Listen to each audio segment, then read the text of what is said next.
हमारे साथ चौमू से विधायक सिका बराला जी हैं। मैडम, क्या कुछ कहना, जिस तरह से राजवर्धन सिंह राठौर ने आप पर आरोप लगाया कि कांग्रेस ड्रेस और टी शर्ट और टॉफी में सिमट गई। ये तो विपक्ष का अधिकार है कि हम अपनी बात रखें, जनता की बात रखें। और वो बात रखने के अलग अलग तरीके होते हैं, उसको पेश करने के अलग अलग तरीके हैं। और उसमें एक तरीका है कि उन चीज़ों को लोगों की आंखों के सामने कैसे लाया जाए। तो ये तो विरोध प्रदर्शन के तरीके होते हैं। पर जो मूल बात है वो ये है कि सत्ता पक्ष अभी अपने अहंकार में चूर है और वो कुछ भी देखना सुनना नहीं चाहता है। चाहे वो चारों तरफ अतिवृष्टि से हो रहे नुकसान को देखें या फिर सदन में हो रही एक पक्षीय कार्रवाई को देखें। बिलों पर चर्चा नहीं कराई जा रही है क्योंकि उन्हें जल्दी है बिल पास कराने की। तो जो विपक्ष का हक है वो भी उन्हें नहीं दिया जा रहा है। तो जनता को तो वो कहाँ देखेंगे जो 2.5-3 लाख वोटर एक प्रतिनिधि को चुनकर यहाँ भेजते हैं। जब उनकी ही प्रतिनिधियों की नहीं सुनी जा रही है तो जनता के लिए तो ये बिल्कुल अंधे हो रखे हैं। मुख्यमंत्री जी बार बार सस्ती आप लोकप्रियता ले रहे हो, ऐसा कि 5 या 6 बार ये चीज़ शब्द बोल चुके, क्या कुछ कहना। इस पर यही कहना है कि उनके पास बोलने के लिए कुछ है नहीं।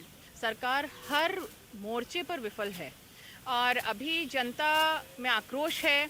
1.5 साल का जो कार्यकाल अभी भाजपा का देखा है, अगर आज चुनाव होते हैं तो भाजपा बहुत बुरी तरह से हारने वाली है, ये उन लोगों को दिख रहा है। और इसी कारण से ये लोग पंचायती राज जो चुनाव है वो नहीं करा रहे हैं, नगर निकाय नहीं, क्योंकि इन्हें पता है कि अभी एंटी इनकम्बेंसी काफ़ी है। उसी को छुपाने के लिए नए नए डायलॉग्स का यूज़ करते हैं। और ये बार बार आप बोल रहे हैं कि जो धर्मांतरण का बिल पास हुआ है उसको समर्थन नहीं देने के लिए बार बार कैमरे की आवाज़ उठा रहे हैं। हम तो हर बिल पर चर्चा करने के लिए तैयार हैं और ये हमारा अधिकार भी है और ये हमारा कर्तव्य भी है कि हम हमारे जो संशोधन प्रस्ताव हैं वो आगे रखें।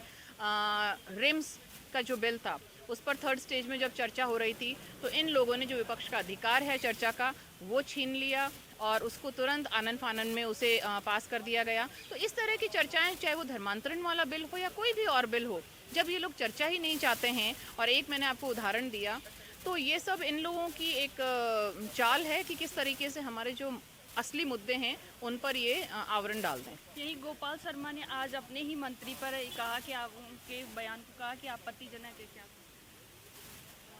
देखिए, ये इनका पार्टी का मामला है और अभी आप जिस बारे में पूछ रहे हैं मुझे अभी उस चीज़ का आइडिया भी नहीं है, तो इस पर मैं कोई कमेंट कर नहीं सकती हूँ।